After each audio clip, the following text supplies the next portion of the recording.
Sometimes the most independent spirits recognize each other across impossible distances. In the rugged mountains of Montana Territory, where winter can kill the unprepared and pride can destroy the strongest soul, survival depends on understanding that some battles cannot be won through force alone. Emma Morrison owns the most challenging ranch in Pine Ridge Valley, and her Highland cattle have become the terror of 3 counties. Every ranch hand in the territory has tried to tame them, and every one has failed. Then a mysterious mountain man emerges from the wilderness, offering his services with nothing but the clothes on his back and eyes that seem to hold secrets deeper than the mountain valleys themselves. What does this weathered stranger understand about stubborn cattle that seasoned cowboys cannot grasp? Before we jump back in, tell us where you're tuning in from. And if this story touches you, make sure you're subscribed because tomorrow I've saved something extra special for you. The morning mist clung to the pine trees surrounding the Double Mem Ranch as Emma Morrison stood on her porch, clutching a steaming mug of coffee and watching her world slowly wake up in the pale dawn light. At 32, she possessed the kind of beauty that came from spending days in the saddle and nights planning for survival, auburn hair that refused to stay pinned beneath her hat, and green eyes that had learned to read both weather patterns and human intentions with equal precision. The ranch sprawled across 8,000 acres of some of the most challenging terrain in Montana Territory, a legacy left by her father who had believed that the most difficult land produced the strongest people. Samuel Morrison had carved this ranch from wilderness 20 years ago, driving Highland cattle up from Colorado because he claimed their Scottish breeding made them tough enough to survive Montana winters. He had been right about their hardiness, but what he hadn't anticipated was how their independence would manifest in his daughter's generation. The Highland cattle had grown wild in the mountain pastures, developing a fierce intelligence and stubborn autonomy that made them nearly impossible to manage using traditional methods. Emma twisted the worn silver band on her right hand, a habit she had developed since her father's death 2 years ago. Unlike the elaborate jewelry that other successful ranchers' daughters wore, this ring had been her mother's wedding band, simple and honest, worn by a woman who had died bringing life into the world. Samuel had given it to Emma on her 18th birthday, telling her it represented the kind of love that built foundations rather than facades. The ranch house itself reflected the Morrison family's practical approach to mountain living.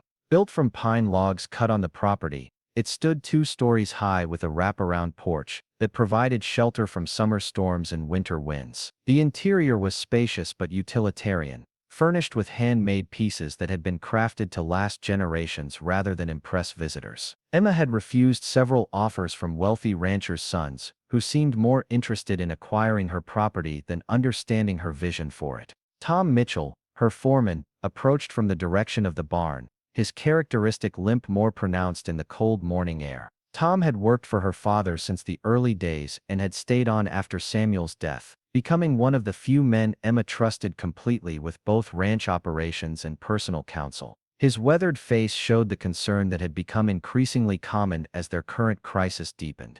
"Morning, Miss Emma," Tom called, accepting the cup of coffee she offered from the pot she kept ready on the porch during working hours. "The Highland bunch is stirring again up in the high pasture. Spotted fresh fence damage near Willow Creek, and from the tracks, looks like at least 30 head wandered off during the night." Emma sighed, feeling the familiar weight of responsibility settle on her shoulders like a heavy coat. The Highland cattle had become both her greatest asset and her most persistent challenge. Their thick coats and hardy constitution made them perfectly suited for harsh mountain winters. But their intelligence and independence made them nearly impossible to contain using conventional fencing and herding methods. The herd consisted of 200 head of the finest Highland stock west of the Mississippi, animals worth more than most men earned in 5 years of honest labor. Their distinctive long horns and shaggy coats made them unmistakable, but their value went beyond mere appearance. Highland cattle could survive on rough mountain vegetation that would starve other breeds, and their meat commanded premium prices in the growing cities to the east. The problem was keeping them where they belonged. Traditional cattle were content to graze within fenced boundaries, accepting human guidance about where and when to move. Highland cattle, however, seemed to view fences as suggestions rather than barriers, and their powerful builds allowed them to break through obstacles that would contain ordinary stock. "How many does that make this month?" Tom asked, though both of them already knew the discouraging answer. 47 head lost to the wilderness," Emma replied, her voice tight with frustration. At this rate, we won't have enough cattle left to survive winter, let alone turn a profit. The railroad buyers won't wait forever, and if we can't deliver the numbers we promised, Morrison cattle will get a reputation for unreliability. The town of Copper Falls sat 5 miles down the valley, a collection of weathered buildings that had grown up around the copper mine that gave the settlement its name. What had started as a mining camp had evolved into a proper town with a mercantile, a church, a school, and the Silver Dollar Saloon, where most of the territory's business was conducted over whiskey and poker games. Emma made her way to town most afternoons, partly for supplies but mainly because the ranch house grew too quiet when she was alone with her thoughts. The townspeople treated her with a mixture of respect and curiosity. Respect for her success in managing a challenging operation without male oversight, and curiosity about why an attractive, wealthy woman chose isolation over the security of marriage. The Silver Dollar was busy when Emma arrived that afternoon, filled with the usual mix of miners, cowboys, and traveling businessmen who formed the backbone of Copper Falls society. Beth Williams, who owned the mercantile with her husband, waved from a corner table where she was reviewing account ledgers. Beth was one of the few women in town who understood the challenges of running a business in a male-dominated territory. She had arrived in Copper Falls as a young bride, but her husband's death in a mining accident had forced her to learn commerce quickly or face destitution. Preparing and narrating this story took us a lot of time. So if you are enjoying it, subscribe to our channel. It means a lot to us. Now back to the story. Now she operated the most successful store within 50 miles, known for fair prices and reliable goods. Emma, honey, Beth called as she approached the bar for her usual afternoon coffee. You look like a woman carrying the weight of the world. Cattle troubles again. Emma accepted a cup from the bartender and joined Beth at her table, grateful for friendly conversation after a morning of dealing with frustrating problems. The Highland bunch broke through the north fence again last night. Tom found tracks heading toward Devil's Canyon, which means they're probably scattered across 20 square miles of wilderness. Beth shook her head sympathetically. Your father always said those Scottish cattle had more brains than sense. Maybe it's time to consider switching to a more manageable breed. The suggestion was logical, but Emma felt a surge of protective loyalty toward the animals that had become the symbol of her family's stubborn determination to succeed against long odds. The Highland cattle represented everything her father had believed about the value of choosing difficult paths that led to exceptional results. They're the finest cattle in the territory when they're properly managed, Emma said firmly. The problem isn't the animals, it's finding someone who understands how to work with them instead of against them. As if summoned by her words, the saloon door opened and Marcus Kane entered with his characteristic swagger. Marcus managed the largest ranch in the neighboring county, and had been pursuing Emma with increasing persistence since her father's death. He was handsome in a conventional way, with the kind of polished confidence that came from never having experienced serious failure. Emma, darling, Marcus called across the room, ignoring the other patrons as he made his way to her table. I heard you're having trouble with your cattle again. You know, I've been thinking about your situation, and I believe I have the solution you need. Emma bristled at his presumptuous tone, but maintained her composure out of politeness. Marcus had useful connections in the cattle business, and alienating him completely would be poor strategy. What kind of solution? Marcus settled into a chair without being invited, his manner suggesting ownership of both the space and the conversation. What you need is someone with experience handling difficult stock. I've got 3 of the best cowboys in Montana working for me, men who've dealt with everything from Mustangs to Longhorns. They could have your Highland cattle behaving like lambs within a week. Emma doubted that claim, having watched several experienced cowboys attempt to impose their will on her Highland herd with spectacular lack of success. The cattle seemed to view aggressive handling as a personal challenge, responding to force with increased stubbornness rather than submission. I appreciate the offer, Marcus, but I'm not sure traditional methods will work with Highland cattle. They seem to require a different approach. Marcus laughed, but there was an edge to the sound that suggested his patience with her independence was wearing thin. Emma, sweetheart, cattle are cattle. What they need is firm handling and clear boundaries. All this talk about different approaches is just romantic nonsense. Animals respond to strength and consistency, not to sentiment and gentle words. The comment irritated Emma because it reflected the broader assumption that her struggles with the Highland cattle stemmed from feminine softness rather than the unique challenges the animals presented. She had seen enough failed attempts by strong, experienced men to know that raw force was not the answer to this particular problem. As the afternoon wore on, and the conversation in the saloon turned to other topics, Emma found herself thinking about her father's approach to difficult animals. Samuel Morrison had possessed an intuitive understanding of livestock that went beyond mere technical knowledge. He could read the intentions and emotions of animals in ways that seemed almost mystical, and his success with the Highland cattle had been built on respect rather than dominance. The memory crystallized into an idea that was either inspired or completely reckless. Emma stood up abruptly, causing both Beth and Marcus to look at her with surprise. The noise in the saloon gradually diminished as other patrons sensed that something significant was about to happen. "Gentlemen," Emma announced, her voice carrying clearly across the room, "I have a proposition. The man who can successfully gather my Highland cattle from the high pastures and keep them contained without losing a single head can have whatever payment he asks. But I'm not looking for someone to break their spirits or force them into submission. I want someone who can work with them, understand them, earn their cooperation." The silence that followed was broken by Marcus's incredulous laughter. "Emma, you can't be serious. You're talking about cattle like they're people with feelings and opinions. What you need is practical cowboy work, not some mystical communion with livestock." "I'm completely serious," Emma replied, surprised by the steadiness of her own voice. "Highland cattle are different from ordinary stock. They're more intelligent, more independent, and they require different handling methods. The man who can figure out how to work with their nature instead of against it will prove something important about understanding versus force." Beth leaned forward with obvious concern. "Emma, honey, you might want to think this through. Some of these cowboys will see this as a challenge to their professional pride. You could end up with men taking dangerous risks to prove their abilities."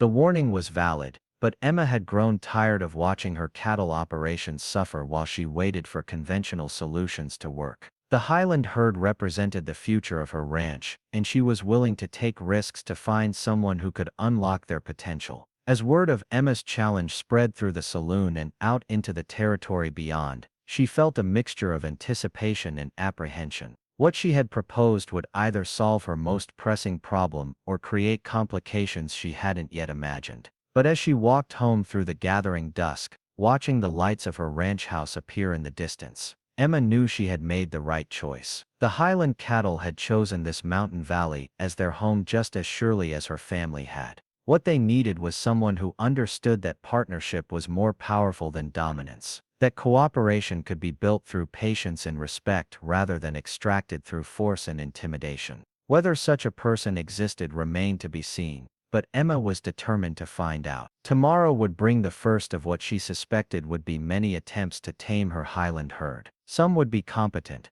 others spectacular failures. But somewhere among them might be the person who could see past the challenge to the opportunity that lay beneath. The thought filled her with the kind of hopeful anticipation she hadn't felt since her father's death, a sense that change was coming whether she was ready for it or not. Part 2.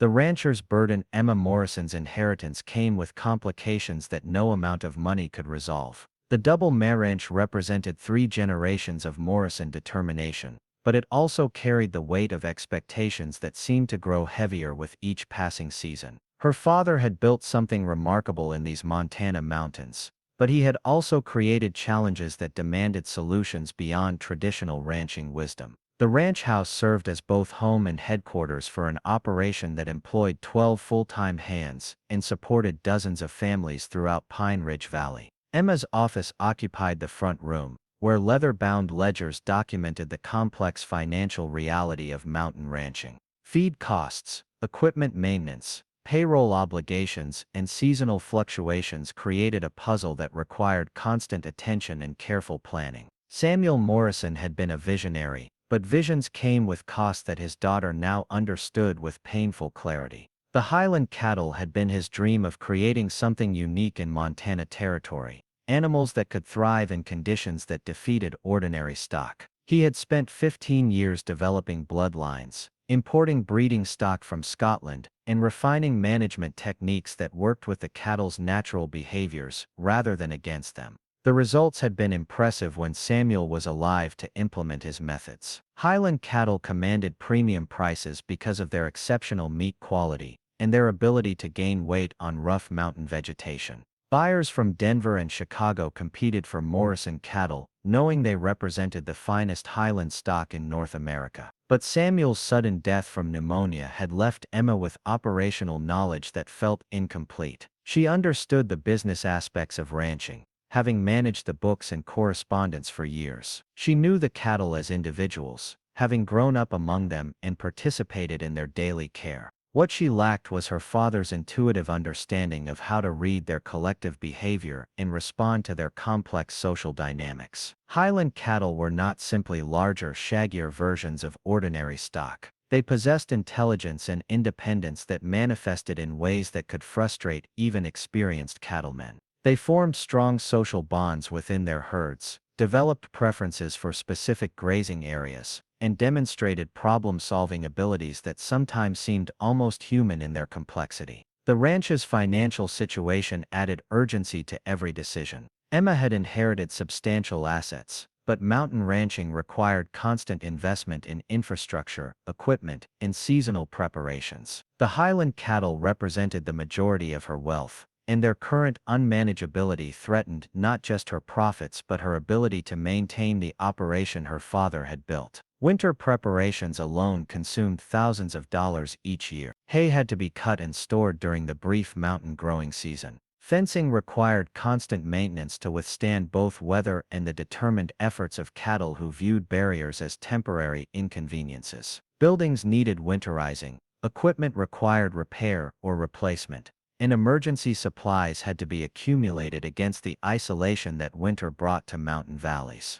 The social aspects of Emma's situation created additional complexity. As an unmarried woman managing a substantial business, she occupied an unusual position in territorial society. Some people respected her competence and determination, while others viewed her independence as either admirable or threatening, depending on their personal circumstances and beliefs about women's proper roles. Marriage proposals arrived regularly, usually from men who seemed more interested in acquiring her ranch than understanding her as a person. Emma had learned to read the calculating looks that appeared when suitors realized the extent of her holdings. The conversations that began with compliments about her appearance inevitably turned to discussions of her business challenges and suggestions about how male management might solve her problems. Marcus Kane represented the most persistent of these suitors, and also the most problematic. His own ranch operations were successful, which meant he pursued Emma from a position of strength rather than desperation.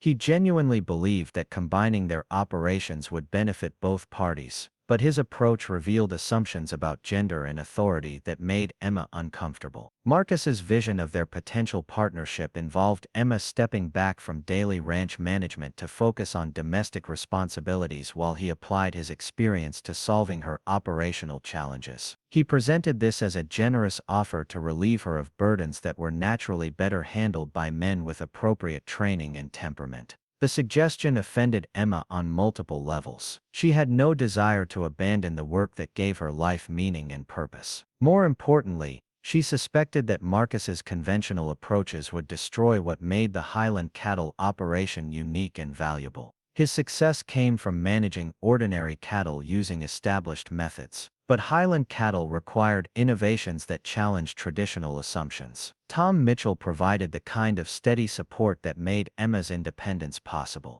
He had been Samuel's partner in developing Highland cattle management techniques, and his loyalty to the Morrison family was absolute. Tom understood both Emma's capabilities and the unique challenges she faced as a woman in a male-dominated industry. The conversations she valued most were her evening discussions with Tom about ranch operations and long-term planning. He treated her opinions with respect while offering the benefit of his extensive experience. Tom had seen enough of the world to understand that competence was not determined by gender, and he had watched Emma grow from a curious child into a capable rancher who possessed her father's instincts combined with business skills that Samuel had never developed. The Highland cattle themselves had become both Emma's greatest pride and her most persistent source of anxiety. She loved their intelligence and independence, admiring their refusal to accept treatment that disrespected their dignity. But their determination to follow their own instincts rather than human direction created practical problems that grew more serious with each incident. The high mountain pastures where the cattle preferred to graze offered excellent nutrition during the summer months, but they also presented dangers that made close supervision essential. Rocky terrain could cause injuries, sudden weather changes could separate animals from the main herd, and the vast wilderness areas surrounding the ranch provided countless opportunities for cattle to wander beyond recovery. Emma spent hours each day riding the mountain trails, checking fences, counting cattle, and trying to understand the patterns in their movement and behavior. She had developed a deep appreciation for their individual personalities, recognizing the leaders who influenced group decisions and the followers who could be separated from the herd by their desire to explore new areas. The financial pressure of their current situation demanded immediate solutions. Emma had contracts to deliver specific numbers of cattle to buyers in Denver and Chicago, agreements that depended on her ability to gather and transport her Highland herd when the time came. The scattered condition of the cattle made it impossible to guarantee delivery, and failure to meet contractual obligations would damage the Morrison reputation that had taken decades to establish. Insurance against cattle loss provided some protection, but claims required proof that proper management techniques had been employed. If Emma's unconventional methods were deemed inadequate by insurance investigators, she could face denial of coverage that would make the financial impact of lost cattle even more devastating. The Highland cattle's behavior had become increasingly unpredictable as the summer progressed. What had once been occasional breakouts had evolved into systematic departures that suggested the animals had lost confidence in human management altogether. They seemed to view the ranch boundaries as starting points for exploration rather than limits to be respected. Emma suspected that the cattle sensed her own uncertainty about how to handle their management. Animals possessed acute sensitivity to human emotional states, and her growing frustration might be communicating itself to the herd in ways that encouraged their rebellious behavior. The thought that her own doubts might be contributing to the problem added another layer of complexity to an already difficult situation. The approaching winter deadline created urgency that made every day of continued cattle dispersal more problematic. Highland cattle needed to be gathered, sorted, and moved to winter pastures where they could be properly fed and monitored during the harsh mountain months. Delays in gathering the herd could result in animals being trapped in high elevations by early storms, leading to losses that would be both financially and emotionally devastating. Emma's challenge to the cowboys of Pine Ridge Valley had been born from desperation disguised as confidence. She hoped that somewhere among the men who would respond to her proposition might be someone who possessed the insight and patience necessary to work with Highland cattle effectively. But she also recognized that her public announcement had committed her to a course of action that could expose her ranch's vulnerabilities to competitors and critics. The weight of responsibility felt heavier each morning as Emma stood on her porch, surveying the empire her father had built and wondering whether she possessed the wisdom and strength necessary to preserve his legacy. The Highland cattle represented more than livestock. They embodied Samuel Morrison's belief that exceptional results required exceptional approaches, even when those approaches challenged conventional wisdom. Part 3. The origin of pain. Samuel Morrison had arrived in Pine Ridge Valley with nothing but determination and a vision that most people considered either brilliant or insane. The year was 1865, and the Civil War had ended with the country struggling to rebuild both its infrastructure and its confidence. Samuel had served as a cavalry scout for the Union Army, and his experiences had taught him to read terrain, weather, and animal behavior with the precision necessary for survival in hostile territory. The valley that would become the Double M Ranch was considered worthless by most standards of the time. Rocky, mountainous, prone to severe winters, and isolated from major transportation routes, it offered none of the advantages that practical ranchers sought when establishing operations. But Samuel saw possibilities that others missed, recognizing that the apparent disadvantages might become strengths for someone willing to adapt their methods to unique conditions. Highland cattle had caught Samuel's attention during a brief assignment in Colorado, where he encountered a small herd that had been imported by a Scottish immigrant who died before his experimental operation could succeed. The animals impressed Samuel with their hardiness and intelligence. But what captivated him was their independence and dignity. Unlike ordinary cattle that accepted human dominance passively, Highland cattle demanded respect and responded to it with loyalty that seemed almost personal in its intensity. Emma had grown up listening to her father's stories about the early years, when he and her mother Catherine had lived in a one-room cabin while Samuel learned to understand his Highland cattle and develop the management techniques that would make their operation successful. Those had been years of hardship and uncertainty, but also of discovery and partnership between humans and animals that created bonds deeper than mere commercial relationships. Catherine Morrison had been Samuel's equal partner in building the ranch, possessing her own insights into animal behavior and an intuitive understanding of the social dynamics that governed Highland cattle herds. She could predict weather changes by observing cattle behavior, and she developed feeding strategies that maximized the animal's health while minimizing costs during the brutal mountain winters. The partnership between Samuel and Catherine had created the foundation for everything that followed.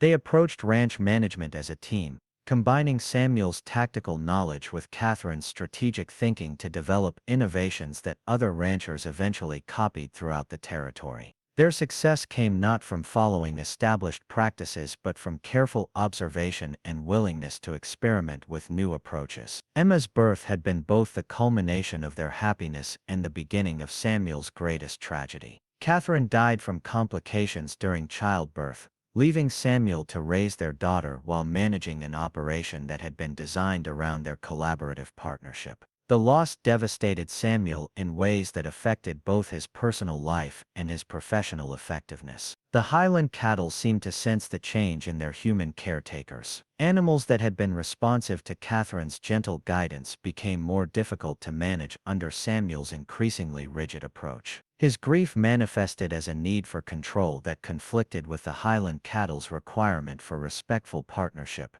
creating tensions that took years to resolve. Emma had no memory of her mother, but she grew up surrounded by evidence of Catherine's influence on the ranch's development. The breeding Records that documented bloodline improvements, the pasture rotation schedules that maximized grazing efficiency, and the winter feeding protocols that ensured cattle health during harsh weather, all bore Catherine's careful handwriting and innovative thinking. Samuel's relationship with his daughter was complicated by his inability to separate his love for her from his grief over Catherine's death.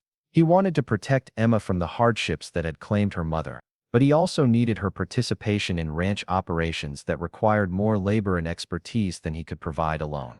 The contradiction created a dynamic where Emma was simultaneously sheltered and burdened with responsibilities beyond her years.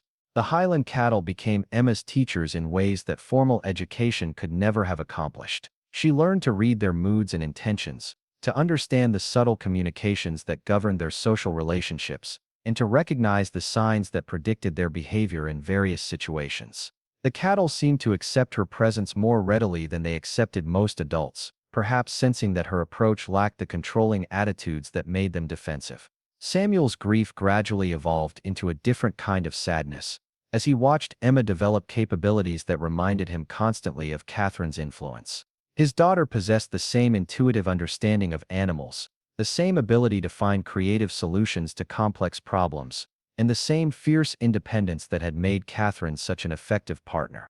But she also displayed a vulnerability that terrified Samuel, knowing how easily strength could be overwhelmed by circumstances beyond anyone's control. The ranch's success during Emma's teenage years created new pressures that complicated their relationship further. Highland cattle from the Double Man Ranch commanded premium prices throughout the territory, and buyers competed for access to their breeding stock. The financial rewards were substantial, but they also attracted attention from competitors who coveted both their methods and their markets. Samuel became increasingly protective of the innovations that had made their operation successful, sharing information only with people he trusted completely. The secrecy was partly justified by business considerations, but it also reflected his fear that losing control of their competitive advantages might threaten Emma's security. His experiences during the war had taught him that valuable resources attracted dangerous attention from people willing to use violence to achieve their goals. Emma's education in ranch management was therefore comprehensive but also isolated. She learned everything Samuel could teach her about Highland cattle, business operations, and mountain survival, but she had limited exposure to other approaches and perspectives. The isolation that protected their operational secrets also restricted Emma's understanding of how other successful ranchers addressed similar challenges. The social aspects of Emma's upbringing reflected Samuel's conflicted feelings about her future. He wanted her to be capable of managing the ranch independently, but he also hoped she would eventually find a husband who could assume the responsibilities that he feared might overwhelm her. The contradiction created confusion for Emma, who received mixed messages about whether her competence was an asset to be developed or a burden to be transferred to male management. Samuel's death had come suddenly, during a late winter storm that caught him away from the ranch house while checking on cattle in distant pastures. Pneumonia developed quickly in the harsh conditions, and by the time Emma and Tom Mitchell found him, he was too ill to survive despite their desperate efforts to get him to medical attention in Copper Falls. The loss devastated Emma not only emotionally, but also professionally. Samuel had planned to spend several more years teaching her the subtleties of Highland cattle management that could only be transmitted through shared experience. His death left gaps in her knowledge that she was still discovering 2 years later, particularly in understanding the complex social dynamics that governed large Highland herds. The cattle themselves seemed to mourn Samuel's passing, displaying behaviors that suggested they recognized the change in their human leadership. Some became more independent and difficult to manage, while others showed increased attachment to Emma, as if seeking reassurance about the stability of their care.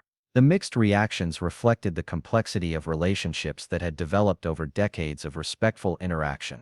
Emma's inheritance included not only substantial assets but also the burden of preserving innovations that existed primarily in Samuel's memory and experience. The techniques that made Highland cattle management successful had never been fully documented, partly because they required intuitive understanding that was difficult to communicate through written instructions. The pressure of maintaining her father's legacy while developing her own leadership style created internal conflicts that affected every aspect of ranch operations. Emma wanted to honor Samuel's memory by preserving his methods, but she also recognized that some adaptations might be necessary to address challenges that hadn't existed during his lifetime. The Highland cattle's current rebellious behavior represented the convergence of multiple factors that had been building since Samuel's death. Emma's uncertainty about her own authority, the cattle's grief over losing their familiar human leader, and the natural evolution of herd dynamics had combined to create a situation that demanded immediate attention and innovative solutions. Standing in her father's office, surrounded by maps, breeding charts, and financial records that documented 30 years of careful development, Emma felt the weight of responsibility that came with inheriting not just property but dreams that had shaped multiple lives. The Highland cattle weren't simply livestock, they were living symbols of Samuel Morrison's belief that exceptional achievements required exceptional approaches, even when those approaches challenged conventional wisdom and comfortable assumptions. Part 4. The catalyst arrives. The Highland cattle had always been strong-willed, but their behavior during the summer of 1887 crossed the line from independence to outright rebellion. What began as occasional fence breakouts evolved into systematic departures that seemed almost planned in their execution. Emma watched helplessly as her carefully managed herd dissolved into dozens of small groups scattered across thousands of acres of wilderness. The transformation didn't happen overnight. For weeks, Emma noticed subtle changes in the cattle's behavior that suggested growing dissatisfaction with their containment. The lead cows spent more time testing fence boundaries, pushing against posts and rails with increasing determination. The bulls became more aggressive in their interactions with ranch hands, displaying territorial behaviors that made routine maintenance dangerous. Tom Mitchell was the first to recognize that they were facing something beyond ordinary livestock management challenges. After 30 years of working with Highland cattle, he possessed an intuitive understanding of their communication patterns and social dynamics. The current situation felt different from previous difficulties, more organized and purposeful in ways that suggested the animals had reached some kind of collective decision about their relationship with human authority. The morning when Emma discovered the devastation in the North pasture marked the moment when manageable problems became a crisis that threatened the survival of her operation. 50 head of her finest breeding stock had vanished during the night, leaving behind shattered fence rails and hoofprints that led toward the most dangerous terrain on the ranch. The cattle hadn't simply wandered away, they had deliberately chosen the most difficult escape route possible. Their trail led through rocky canyons and dense forest areas where following them would be treacherous for both horses and riders. The path they had taken suggested either remarkable intelligence or extraordinary determination to reach specific destinations that held meaning for them. Emma spent 3 days tracking the missing cattle, accompanied by Tom and two of her most experienced hands. The pursuit took them into wilderness areas that she rarely visited, rugged country where a single misstep could result in serious injury or death. They found evidence of the cattle's passage, scattered hoofprints and occasional droppings, but the animals themselves remained elusive. The Highland cattle's knowledge of the mountain terrain exceeded that of their human pursuers. They navigated cliffside trails and hidden valleys with confidence that suggested familiarity built over years of exploration. Their ability to find water, shelter, and adequate grazing in areas that appeared barren to human eyes demonstrated survival skills that made their capture increasingly unlikely. On the third day of searching, Emma's tracking party encountered a scene that changed her understanding of what they were facing. In a hidden meadow surrounded by granite cliffs, they discovered not just the missing cattle but evidence of a larger gathering that included Highland stock from neighboring ranches. Over 100 animals grazed peacefully in terrain that should have been inaccessible to cattle, their presence suggesting coordination between herds that had supposedly been isolated from each other. The implications were staggering. Highland cattle from multiple ranches had somehow communicated their intentions and coordinated their escape efforts to gather in a location that provided everything they needed for independent survival. The behavior suggested intelligence and social organization that challenged fundamental assumptions about livestock management and animal consciousness. Emma's attempts to approach the gathered cattle resulted in immediate dispersal as the animals fled deeper into the wilderness, moving with purposeful efficiency that indicated advanced planning for this contingency. Within minutes, over 100 head of valuable livestock had vanished into terrain where following them would be impossible for mounted riders. The financial implications of the cattle's organized rebellion created immediate pressure that demanded quick solutions. Emma had contractual obligations to deliver specific numbers of Highland cattle to buyers in Denver and Chicago, agreements that represented the majority of her annual income. The scattered condition of her herd made it impossible to guarantee delivery, and breach of contract could result in legal action that might force the sale of ranch assets. Insurance coverage provided some protection against cattle loss, but claims required proof that proper management techniques had been employed. Emma's inability to contain her Highland herd using conventional methods might be interpreted as negligence that voided her coverage, leaving her personally liable for losses that could exceed the ranch's total value. The social implications were equally troubling. Word of Emma's livestock management problems was spreading throughout Pine Ridge Valley, providing ammunition for critics who had always questioned a woman's ability to manage a substantial ranching operation. Marcus Kane had been particularly vocal in suggesting that the situation demonstrated the need for experienced male management to prevent further deterioration. The Highland cattle's behavior also created safety concerns that extended beyond financial considerations. Animals that felt no obligation to respect human authority posed potential dangers to ranch workers and neighbors. Highland bulls were particularly formidable, possessing the size and temperament to inflict serious injuries on anyone who encountered them unexpectedly in the wilderness. Emma's challenge to the cowboys of the territory had been motivated partly by desperation and partly by intuition that conventional approaches were inadequate for the current situation. The Highland cattle's organized resistance suggested that they were responding to some fundamental dissatisfaction with their treatment, and addressing that dissatisfaction might require insights that went beyond traditional livestock management expertise. The cattle's preference for wilderness areas also revealed something important about their essential nature.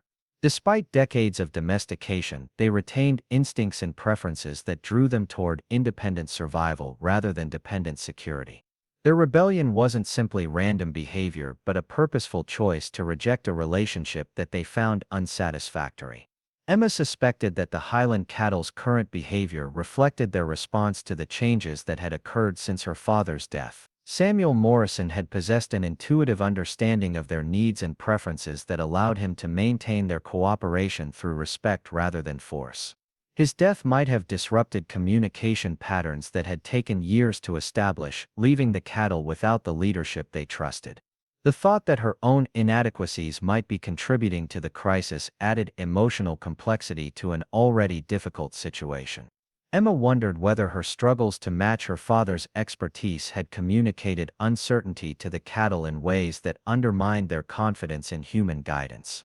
Highland cattle were sensitive to emotional states, and her anxiety about meeting their needs might be encouraging their determination to meet those needs independently. The approaching winter deadline created additional urgency that made every day of continued cattle dispersal more problematic. Highland cattle needed to be gathered, sorted, and moved to protected pastures where they could receive supplemental feeding during the harsh mountain months. Animals that remained scattered in the wilderness would face starvation or predation that could eliminate the bloodlines that represented 3 generations of careful breeding. Emma's announcement of her challenge had committed her to a course of action that she hoped would attract someone with the insight and patience necessary to understand Highland cattle behavior. But she also recognized that her public admission of management problems had exposed vulnerabilities that competitors might exploit and created expectations that could prove impossible to fulfill. The Highland cattle themselves seemed to be waiting for something, their behavior suggesting anticipation rather than simple defiance.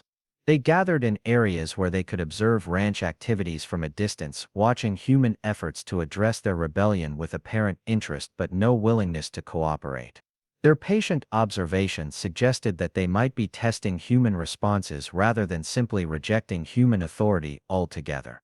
Standing on her porch each morning, surveying pastures that should have contained 200 head of valuable Highland cattle but instead showed only empty grass and broken fences, Emma felt the weight of challenges that seemed to multiply faster than solutions could be developed.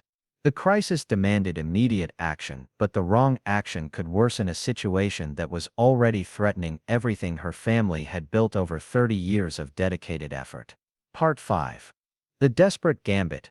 The Silver Dollar Saloon had never seen a crowd quite like the one that gathered on the evening Emma Morrison issued her challenge. Word had spread throughout Pine Ridge Valley and beyond, drawing cowboys, ranch hands, and curious onlookers from every corner of the territory. The prospect of unlimited payment for successfully managing Highland cattle had captured imaginations and awakened competitive instincts among men who prided themselves on their ability to handle difficult livestock. Emma arrived at the saloon that evening with a mixture of determination and apprehension.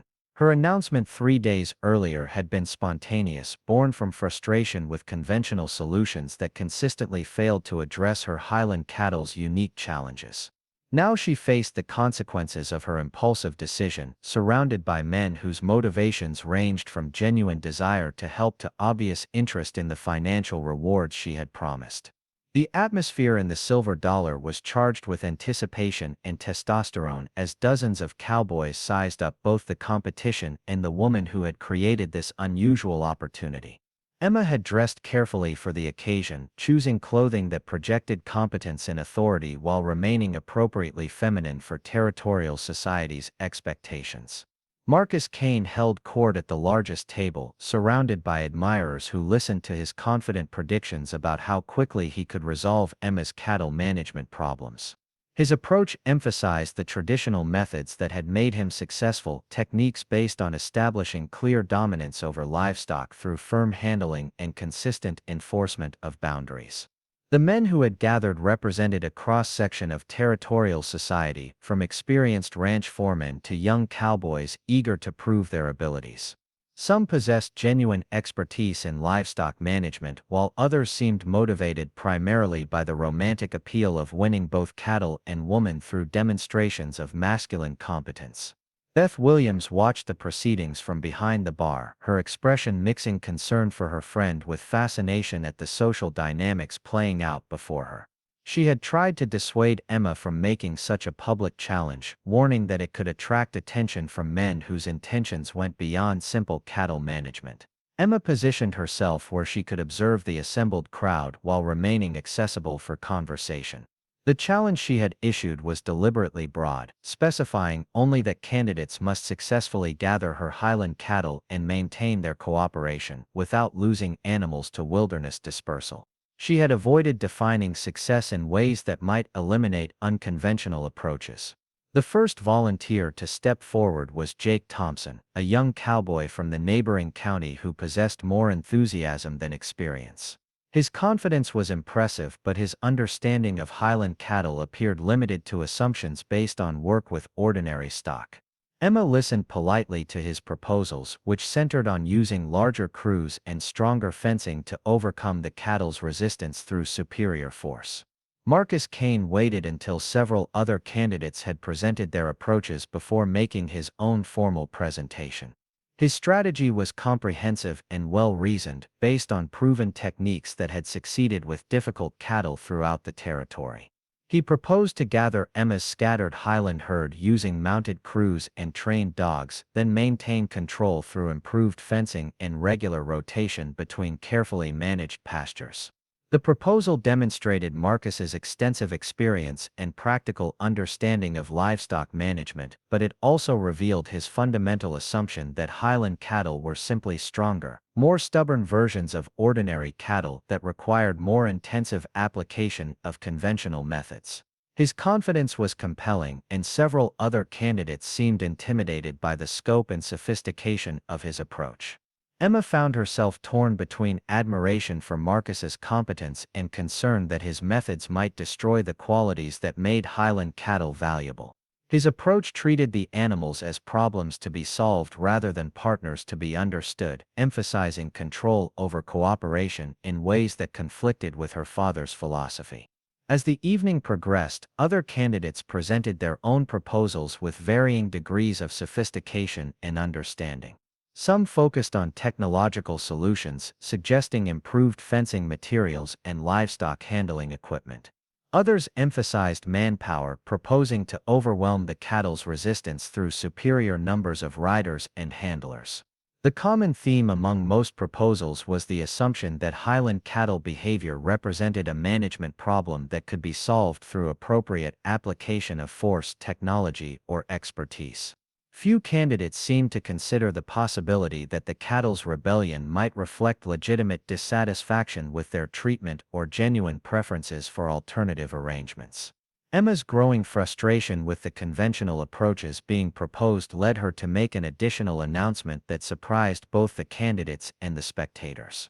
She stood up, commanding attention through her obvious determination, and addressed the assembled crowd with words that would be remembered throughout the territory. "Gentlemen," she said, her voice carrying clearly across the now quiet saloon, "I appreciate your willingness to help with my Highland cattle situation. But I want to clarify something important about what I'm looking for.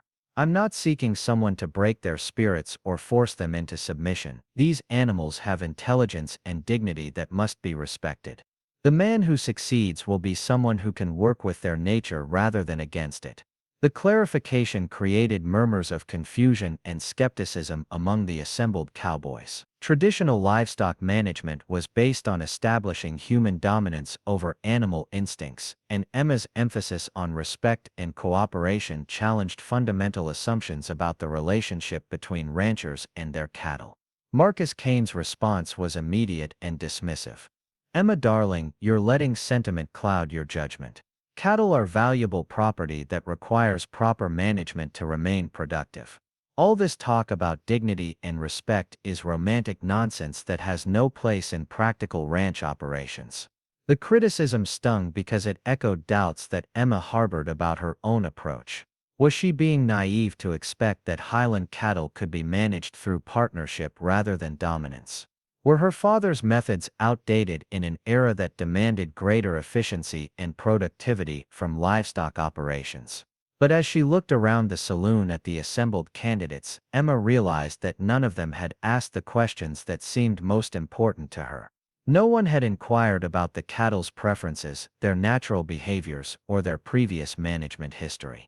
The focus was entirely on human strategies for controlling animal actions, with no consideration of animal perspectives or motivations. The evening concluded with Emma accepting formal applications from 12 candidates who would attempt to demonstrate their abilities with her Highland cattle.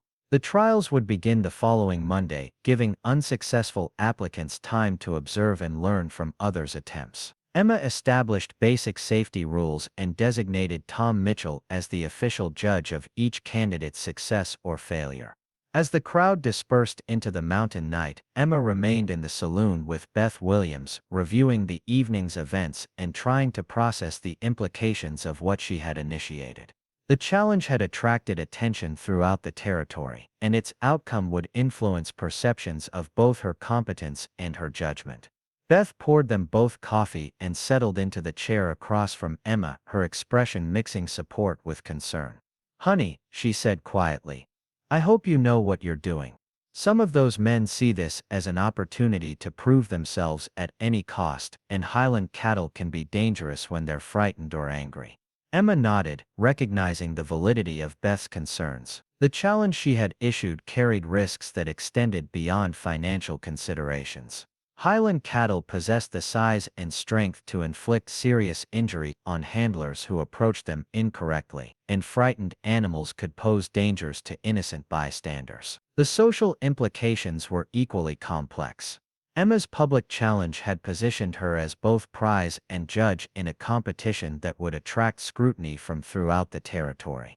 Success would vindicate her unconventional approach and establish her reputation as an innovative rancher.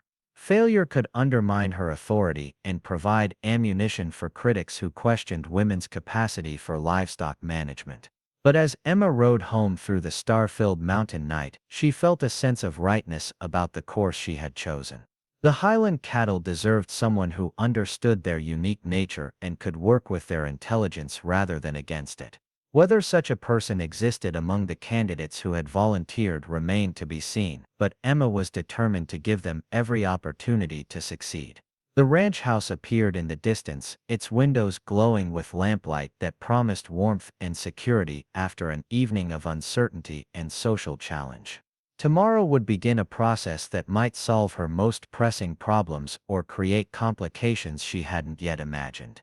But tonight, surrounded by the familiar sounds of her mountain valley and the quiet presence of livestock that had become her responsibility and her passion, Emma felt the kind of hopeful anticipation that made difficult decisions worthwhile. Part 6. The parade of the obvious Monday morning arrived with crystalline mountain air and the kind of brilliant sunshine that made even the most challenging terrain appear deceptively manageable. Emma stood at her kitchen window, watching the first of her volunteer cowboys arrive at the ranch, their horses fresh and their confidence evident in every movement. The sight should have filled her with hope, but instead she felt a growing apprehension about what the day might bring. Marcus Kane led the procession, mounted on his prize stallion and followed by 3 of his most experienced hands. His equipment was impressive, from the custom-made saddle that had cost more than most men earned in 6 months to the perfectly maintained lariats that spoke of professional competence. Everything about his approach suggested that this would be a straightforward demonstration of superior skill applied to a manageable problem. The Highland cattle had spent the weekend in their familiar pattern of calculated defiance, grazing peacefully in areas where they could observe human activities while remaining just beyond easy reach. Their behavior suggested they were aware that something significant was about to happen, and they seemed prepared to respond according to their own mysterious agenda. Tom Mitchell had spent Sunday afternoon preparing the ranch for what promised to be an entertaining but potentially dangerous series of attempts. He positioned emergency medical supplies at strategic locations, ensured that all gates and fencing were in optimal condition, and briefed the ranch hands on their roles as observers and emergency responders. Marcus approached his attempt with the confidence of a man who had never encountered a livestock problem he couldn't solve through proper application of traditional methods. His strategy was logical and well-planned, based on gathering the scattered Highland cattle through coordinated sweeps of the mountain terrain, then using superior numbers and expert horsemanship to guide them back to designated pastures. The execution began impressively, with Marcus and his crew demonstrating the kind of precise coordination that came from years of working together on challenging projects. They split into pairs to cover maximum territory, communicating through hand signals and whistle codes that allowed them to coordinate their movements without alarming the cattle unnecessarily. The Highland cattle's response was immediate and devastating.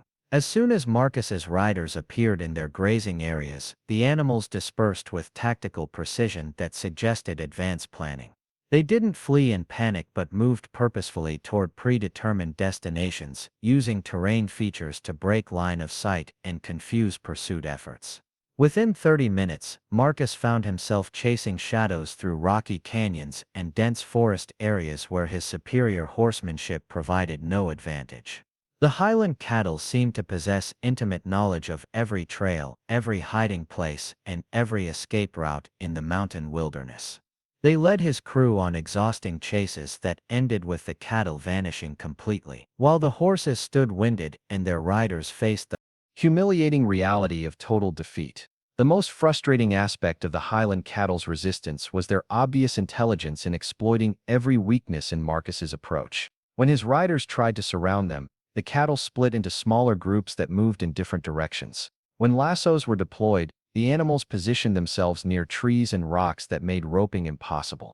When dogs were brought in to assist, the cattle climbed to elevations where the dogs couldn't follow.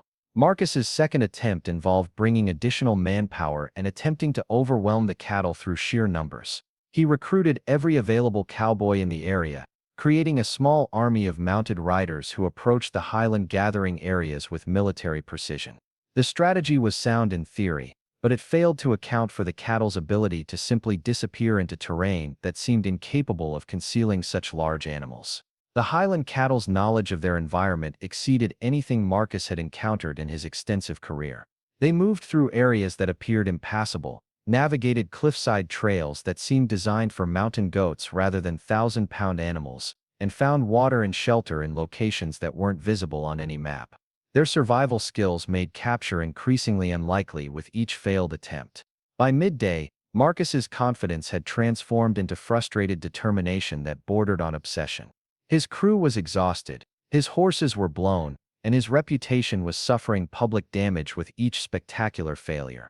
The Highland cattle, meanwhile, appeared energized by the chase, gathering in open meadows where they could be clearly seen but not approached, almost as if they were taunting their human pursuers.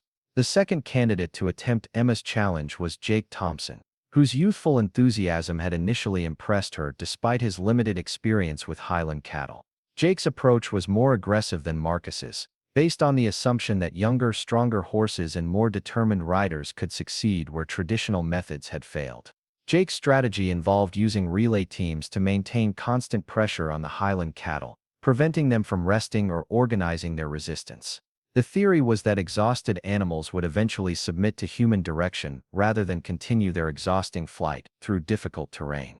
The approach demonstrated Jake's misunderstanding of Highland cattle psychology and physical capabilities. The Highland cattle responded to Jake's pressure tactics by demonstrating stamina that exceeded that of their pursuers.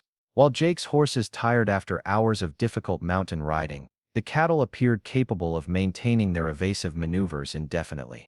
Their conditioning from years of mountain living had prepared them for exactly this kind of endurance contest. Jake's most spectacular failure occurred when he attempted to cut off the cattle's escape route through a narrow canyon. His plan required precise timing and coordination between multiple riders, but the Highland cattle anticipated his strategy and chose an alternative route that led directly through a section of terrain that Jake had dismissed as impassable. The sight of 24 Highland cattle negotiating a cliffside trail in single file while Jake's riders watched helplessly from below became a defining moment that summarized the day's frustrations. The third attempt came from Bill Harper, an older cowboy whose experience with difficult livestock had earned him respect throughout the territory. Bill's approach was more patient than his predecessors, based on understanding animal behavior rather than simply overpowering resistance through superior force. His strategy showed promise initially, as he spent time observing the Highland cattle's patterns before attempting to influence their movements. Bill's knowledge of cattle psychology allowed him to predict some of the Highland herd's behaviors, and his patient approach seemed to reduce their defensive responses. For several hours, it appeared that he might succeed where others had failed, as he gradually influenced the cattle's movements toward ranch boundaries without triggering their flight responses. The breakthrough that ended Bill's attempt came when he underestimated the Highland cattle's social coordination. While he focused on controlling the main herd, a smaller group of animals executed a diversionary maneuver that drew his attention away from the larger group. By the time he realized what was happening, both groups had vanished into wilderness areas where following them would be impossible. Bill's failure was particularly discouraging because his approach had shown more understanding of Highland cattle psychology than previous attempts. His defeat suggested that even experienced patient handlers might lack the specific insights necessary to work with these particular animals. The Highland cattle seemed to require something beyond conventional expertise, some form of understanding that wasn't available through traditional livestock management education. The fourth candidate was Sam Rodriguez, a professional horse trainer whose reputation extended throughout the Western Territories. Sam's approach involved treating the Highland cattle crisis as a training problem rather than a management issue. His strategy was based on establishing communication with the lead animals and gradually building trust that would influence the entire herd's behavior. Sam's initial interactions with the Highland cattle showed promise, as his gentle approach seemed to reduce their defensive responses. He spent hours sitting motionless in areas where the cattle grazed, allowing them to become accustomed to his presence without feeling threatened. The animals showed interest in his patient behavior, approaching closer than they had with previous candidates. The turning point in Sam's attempt came when he tried to transition from observation to active influence. The Highland cattle's acceptance of his passive presence didn't extend to tolerance of his efforts to guide their movements. As soon as Sam attempted to direct their behavior, they responded with the same evasive tactics that had defeated previous candidates. Sam's failure was particularly instructive because it revealed the Highland cattle's ability to distinguish between different types of human behavior. They could accept non-threatening human presence while rejecting any attempts at control or manipulation. The distinction suggested that their resistance was specifically directed at human efforts to impose authority rather than general hostility toward human contact.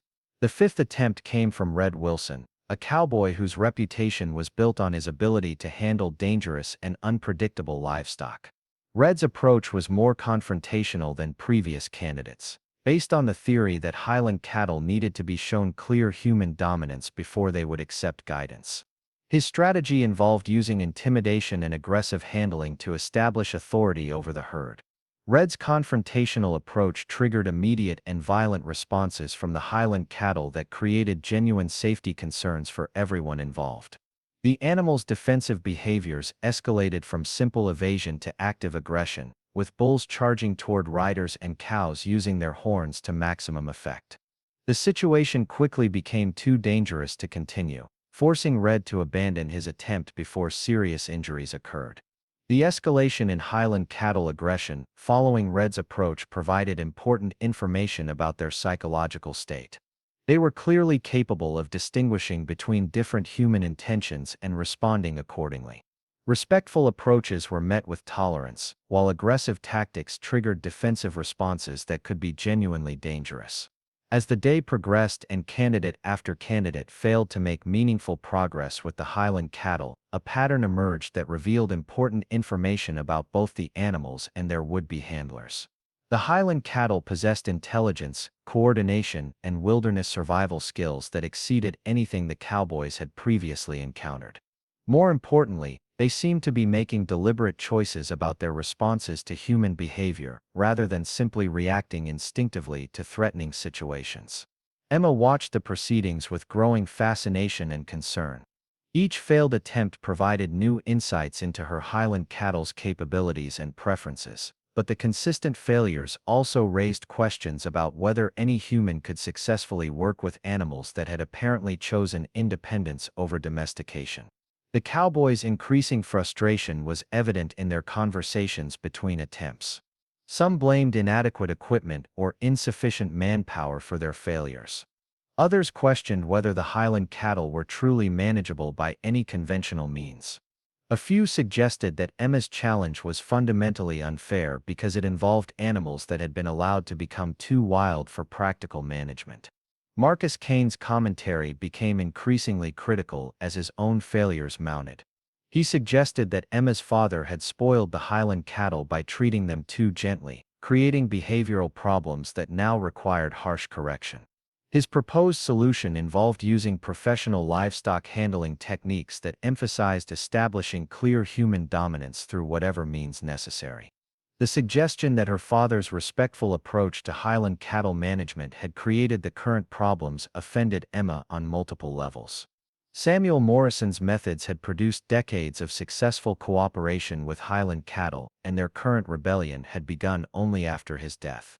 The timing suggested that the animals were responding to changes in their human leadership rather than rebelling against techniques that had previously worked well. By late afternoon, 8 candidates had attempted Emma's challenge and 8 had failed spectacularly. The Highland cattle remained scattered throughout the wilderness, apparently energized by their successful resistance to human authority. Their behavior suggested celebration rather than exhaustion, as if they were enjoying their demonstration of superior knowledge and tactical ability. The assembled spectators began to disperse as it became clear that the day's attempts had provided entertainment rather than solutions. Some expressed admiration for the Highland cattle's intelligence and wilderness skills, while others criticized Emma for creating an impossible challenge that wasted everyone's time and energy. Emma found herself facing uncomfortable questions about whether her challenge had been realistic or simply an expression of desperate hope that someone, somewhere, possessed insights that could solve her Highland cattle crisis. The consistent failures suggested that conventional approaches were inadequate, but they also raised doubts about whether any approach could succeed with animals that had apparently chosen complete independence from human management. As evening approached and the last unsuccessful candidate departed, Emma stood in her empty pastures surrounded by broken fencing and scattered equipment that testified to the day's failures. The Highland cattle were visible in the distance, grazing peacefully in wilderness areas where they appeared completely at home. Their contentment contrasted sharply with the frustration and confusion that characterized the human response to their rebellion. The financial and practical implications of the day's events weighed heavily on Emma's mind as she contemplated the approaching winter and the contractual obligations that depended on her ability to gather and manage her Highland herd. The challenge she had issued in desperation had attracted attention throughout the territory, but it had also demonstrated the inadequacy of conventional solutions to her unique problems.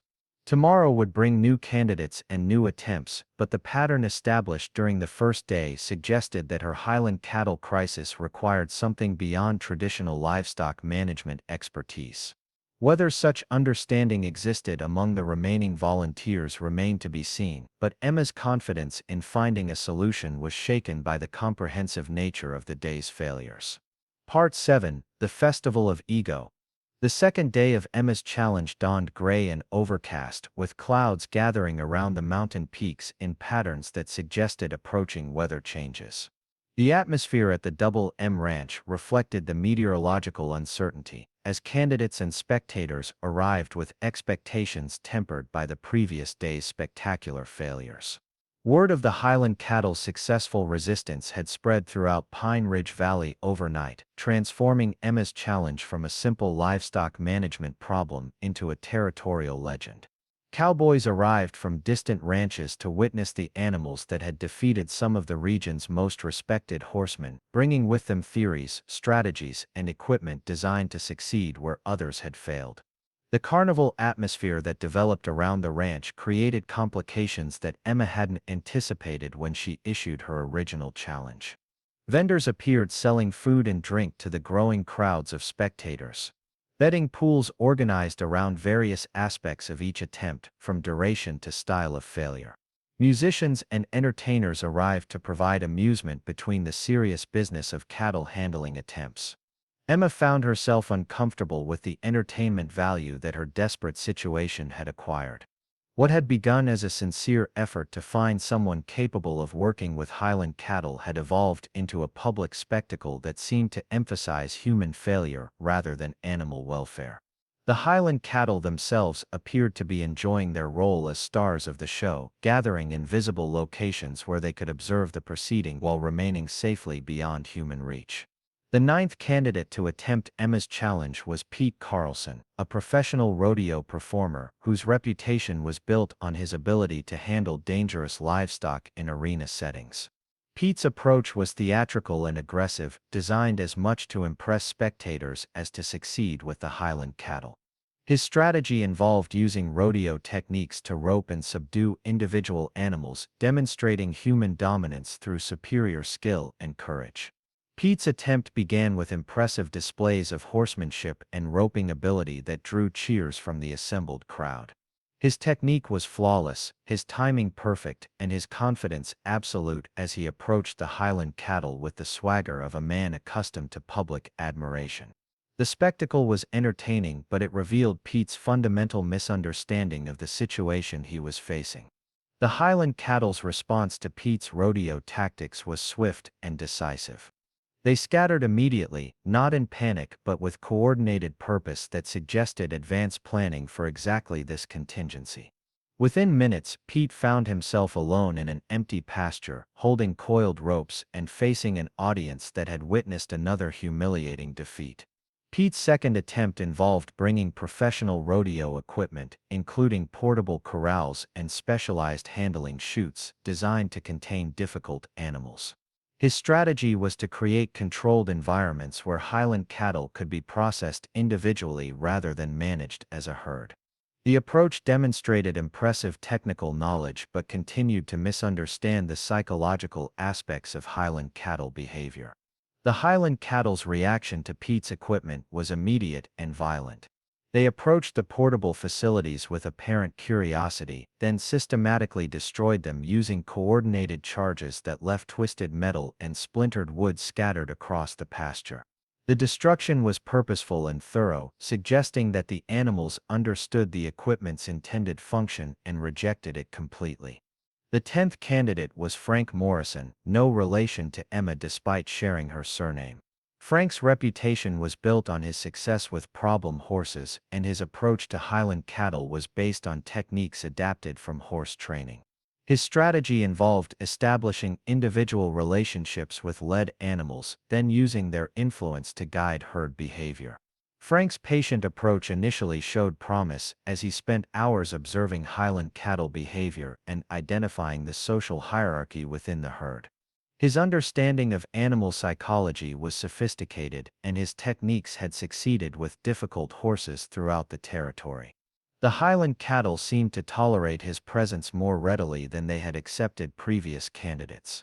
The breakthrough that ended Frank's attempt came when he underestimated the Highland cattle's loyalty to their collective decisions.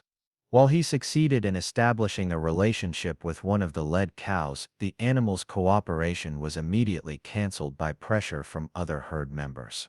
The Highland cattle's social coordination was stronger than individual relationships, making Frank's horse training techniques irrelevant to their situation. Frank's failure provided important insights into Highland cattle psychology. Unlike horses, which could be influenced through individual relationships, the Highland cattle appeared to make collective decisions that superseded individual preferences.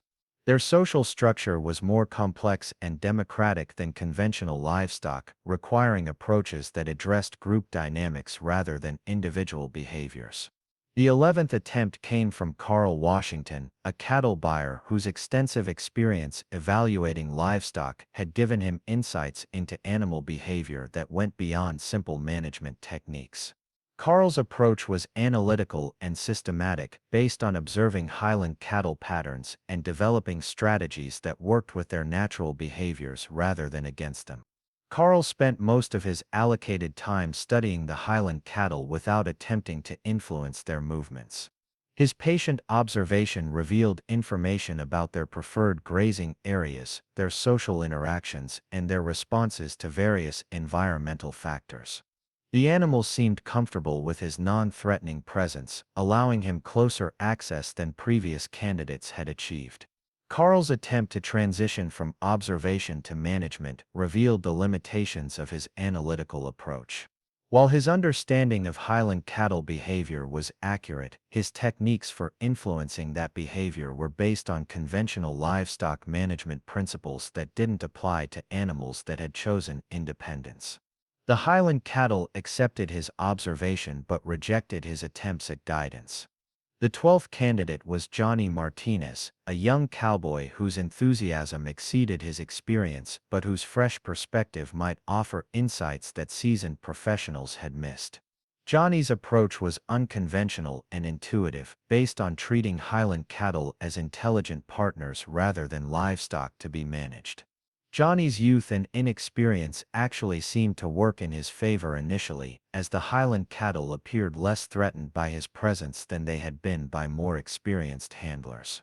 His respectful demeanor and obvious admiration for their abilities created a different dynamic that allowed him closer contact than previous candidates had achieved. The turning point in Johnny's attempt came when he tried to apply his limited technical knowledge to influence Highland cattle behavior. His inexperience with livestock management techniques actually worked against him, as his attempts at conventional handling triggered the same defensive responses that had defeated more skilled candidates. Johnny's failure was particularly discouraging because his respectful approach had shown the most promise of any candidate so far. The Highland cattle seemed to prefer his attitude, but they still rejected his attempts to assume authority over their movements. Their response suggested that respect was necessary but not sufficient for successful Highland cattle management. The 13th attempt came from Miguel Santos, an experienced vaquero whose traditional Mexican cattle handling techniques offered a different perspective on livestock management. Miguel's approach emphasized partnership and mutual respect, principles that seemed more compatible with Highland cattle psychology than the domination-based methods used by previous candidates. Miguel's techniques were based on generations of vaquero tradition that treated cattle as partners in ranch operations rather than property to be controlled.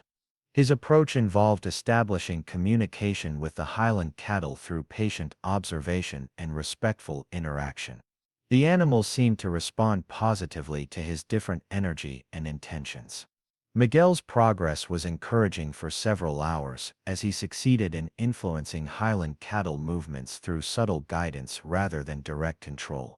His techniques seemed to work with the animals' natural behaviors rather than against them, creating cooperation that hadn't been achieved by previous candidates.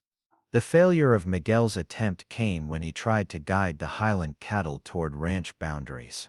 While they accepted his presence and even his subtle influence within their chosen grazing areas, they refused to be guided toward locations that represented confinement.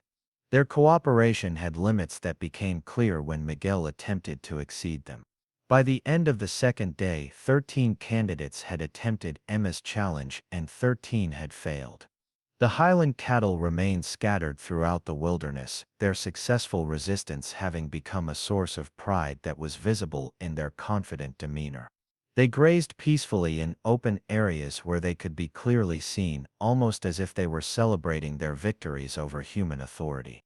The spectators who had gathered to witness Emma's challenge began to disperse as it became clear that entertainment value was diminishing with each failed attempt.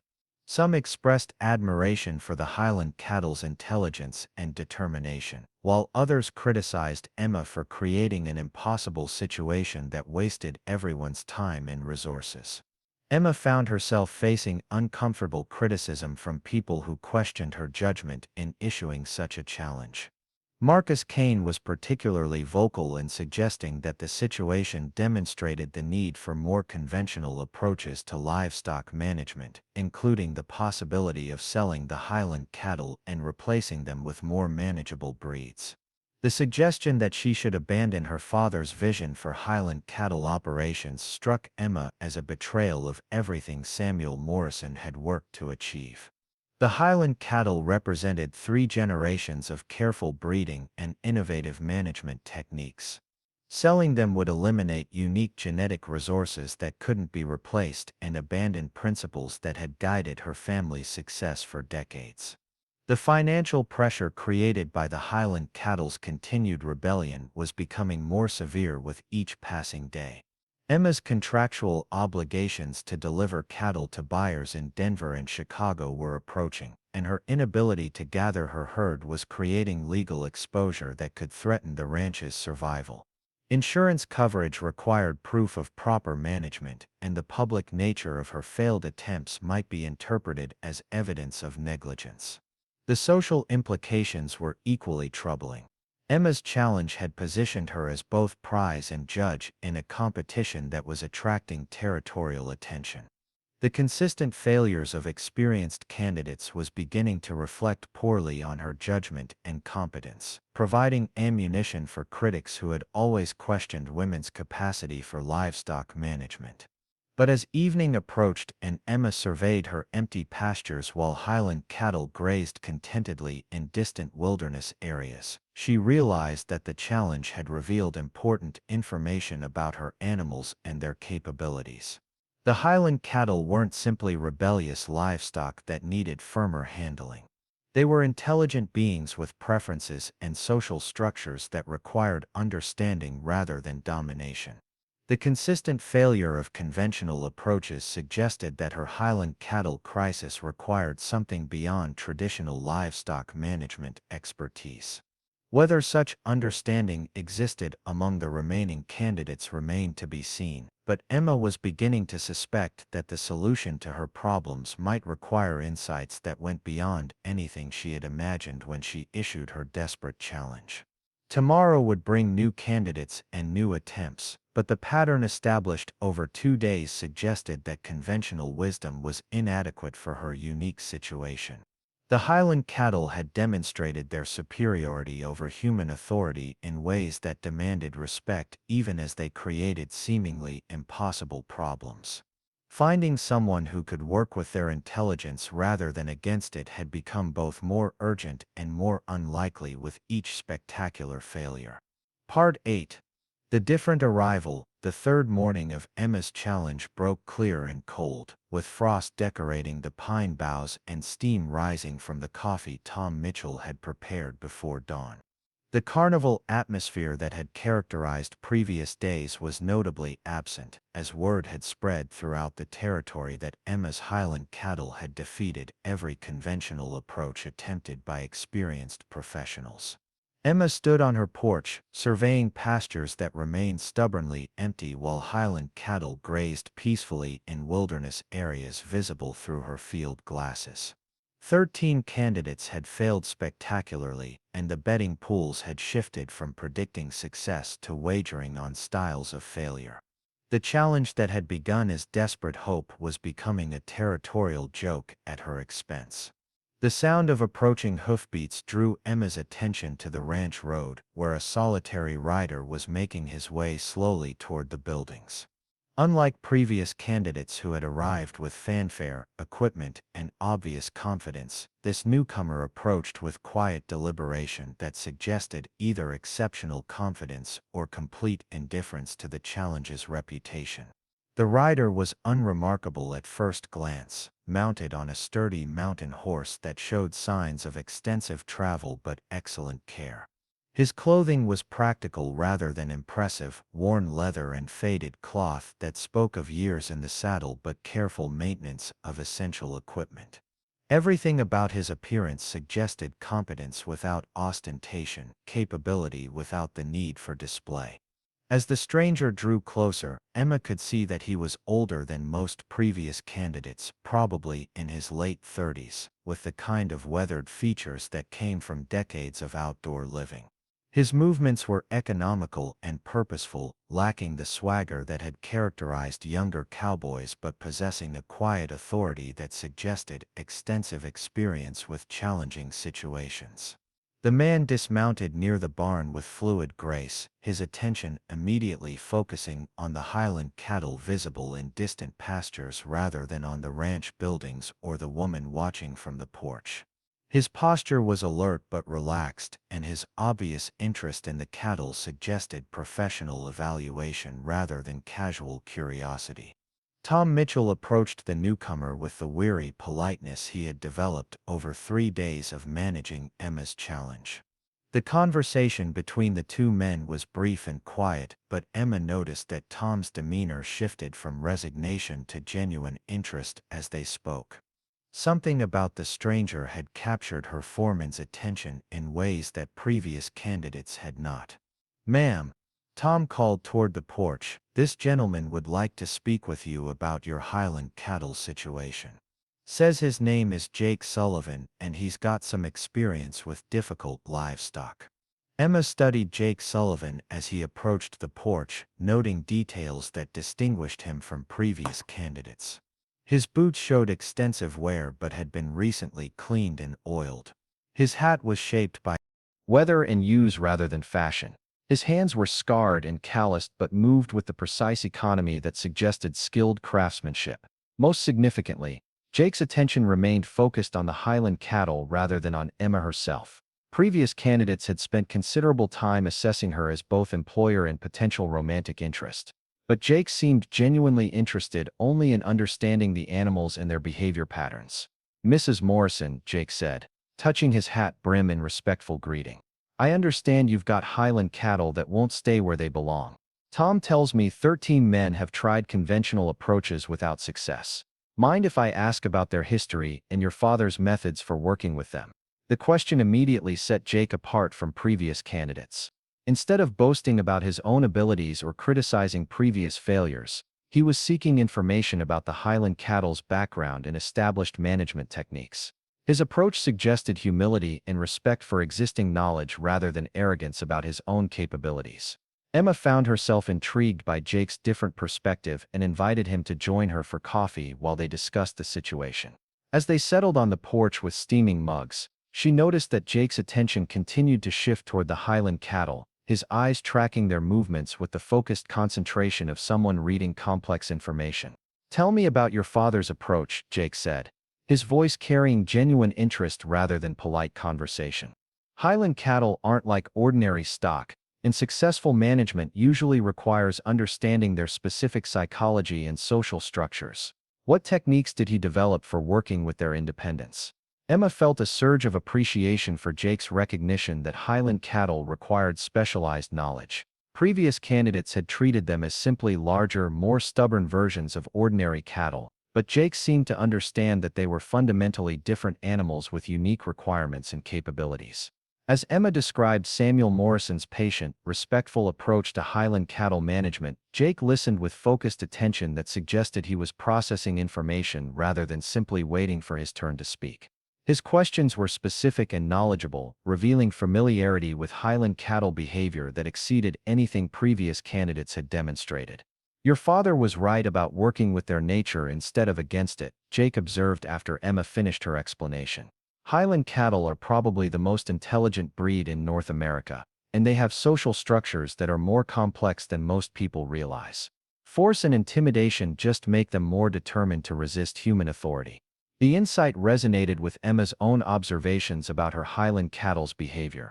Their resistance wasn't random or instinctive but appeared to involve deliberate decisions based on their evaluation of human intentions and methods. Jake's understanding of their psychology suggested experience that went beyond theoretical knowledge. Jake spent the remainder of the morning observing Highland cattle behavior from various vantage points around the ranch, always maintaining distances that didn't trigger their defensive responses. Emma watched him work, noting his patient approach and obvious respect for the animal's intelligence and capabilities. Unlike previous candidates who had focused on developing strategies for controlling Highland cattle movements, Jake seemed primarily interested in understanding their preferences and motivations. He studied their grazing patterns, their social interactions, and their responses to environmental changes with the systematic attention of someone conducting scientific research. When Jake finally approached Emma with his assessment, his conclusions were both encouraging and sobering. "Mrs. Morrison," he said, "your Highland cattle aren't really wild or unmanageable. They're just very smart animals who've lost confidence in human leadership. They're testing every person who approaches them, looking for someone who understands their nature and respects their intelligence." The explanation made sense of behaviors that had puzzled Emma since the Highland cattle's rebellion began. Their willingness to tolerate observation combined with their resistance to control attempts suggested that they were indeed evaluating human intentions rather than simply rejecting human presence altogether. Jake's proposed approach was unlike anything previous candidates had suggested. Instead of developing techniques for gathering and controlling the Highland cattle, he wanted to focus on rebuilding their trust in human partnership. His strategy emphasized communication and cooperation rather than dominance and submission. The process would take time, Jake warned, possibly weeks or even months depending on how deeply their mistrust had developed. But Highland cattle who chose to cooperate were more reliable and productive than animals who were forced into compliance. The investment in building genuine partnership would pay dividends in long-term management success.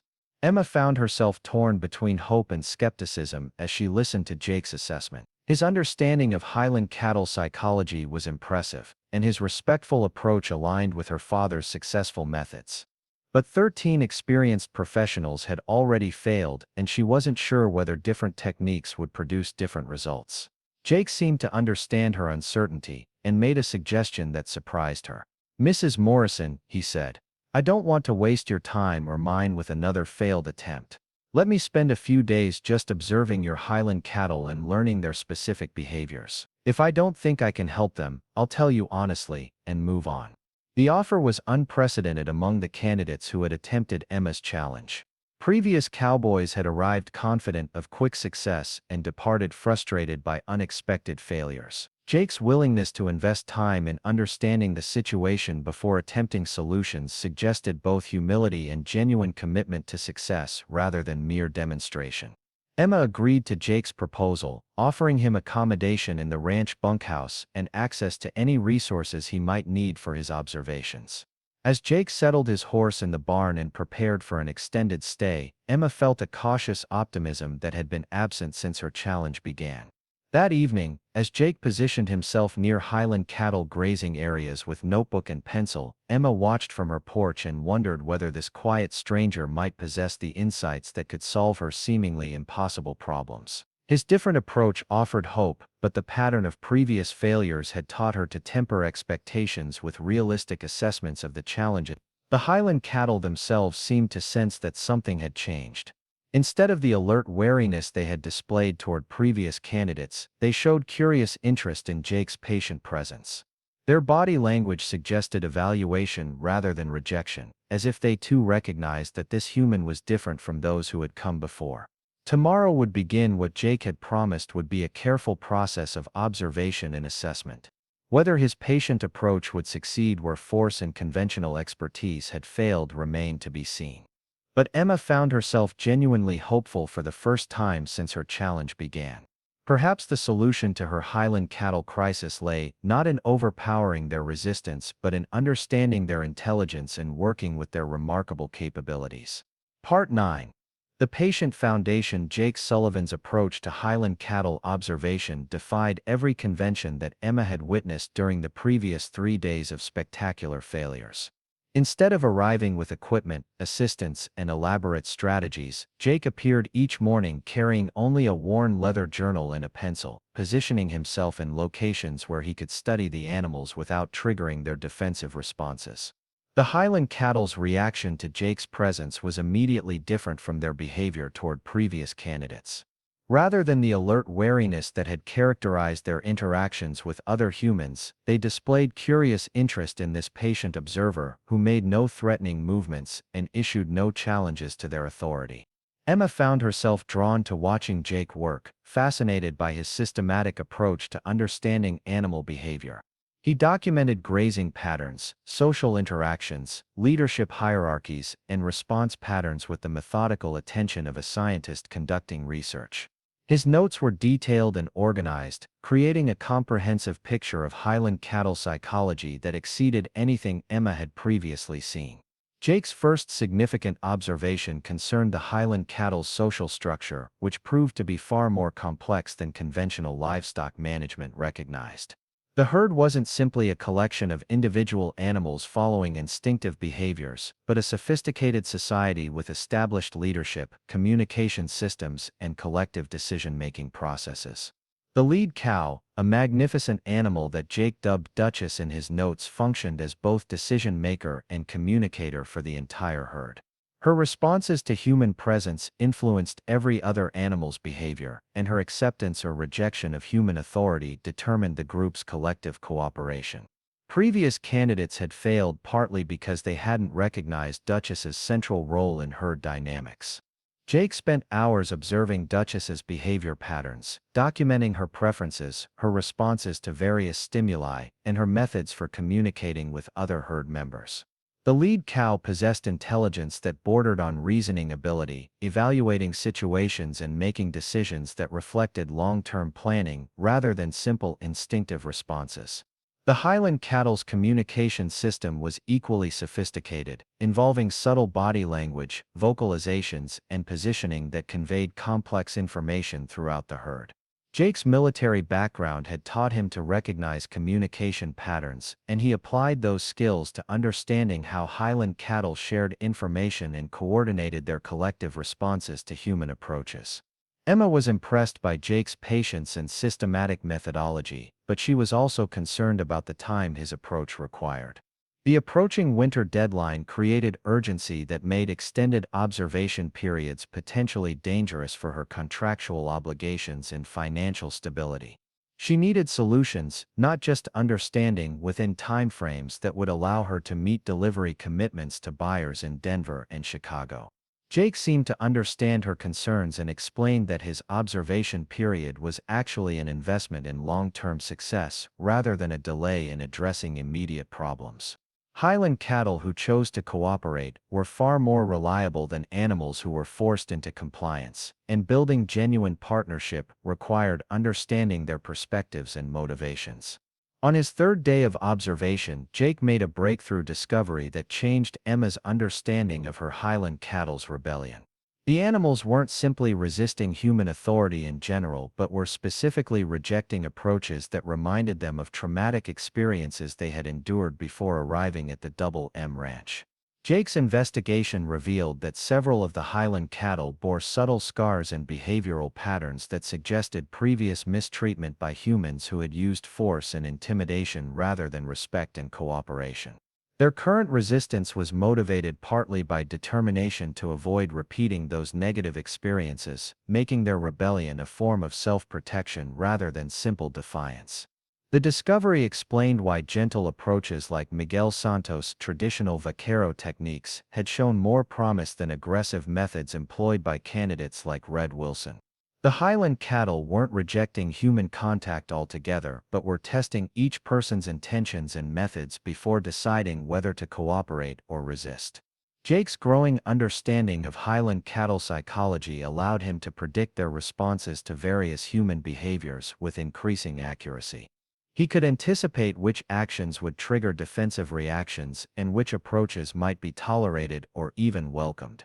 His insights were based on careful observation rather than theoretical knowledge, making them specifically relevant to Emma's particular animals. Emma began joining Jake during his observation sessions, curious about his methods and eager to learn techniques that might help her understand her Highland cattle more effectively. Jake was patient in explaining his observations and generous in sharing insights that could improve her long-term management approaches.